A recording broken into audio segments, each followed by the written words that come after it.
কি হয়েছে? কিচ্ছুই তো কইতাম পারতাছি না, মাত্র আইলাম শূন্য, বিশ্বাসই হইতেছে না ঘটনাটা। কি কারণে ফাঁসি দিচ্ছে বা এমন কিছু জানেন? এটা কিচ্ছুটাই তো বুঝতে পারছি না আমরা। শূন্যই তো আমরাই তো মানে আতঙ্ক এসে গেছে, কীটা হইলো ওইটা, এরকম বলা মাইন কেমনি কী করতে পারে।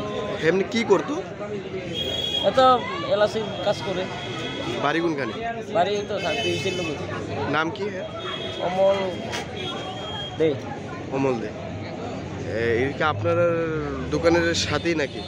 না না, আমরা এটা অ্যাকাউন্ট আছে এরার কাছে, কালেকশন করে, ডেলি কালেকশন।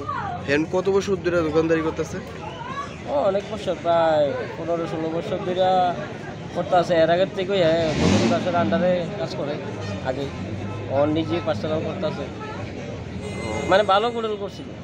কোন সময় দেখছেন যে এখানে? এই অক্ষণটা দেখলাম, আমি তো সন্ন্যাসীরা অক্ষণ আইলাম। কে দেখছে প্রথমে? প্রথমে কে দেখছি বলতে পারি না, আমি তো অক্ষণ আইলাম, তো সরাসরি হয়ে গেছে বাজারের মধ্যে, তারপরে দেখি আমিও শূন্য আইলাম। কোন বাজার এটা? বিশ্রামগঞ্জ বাজার।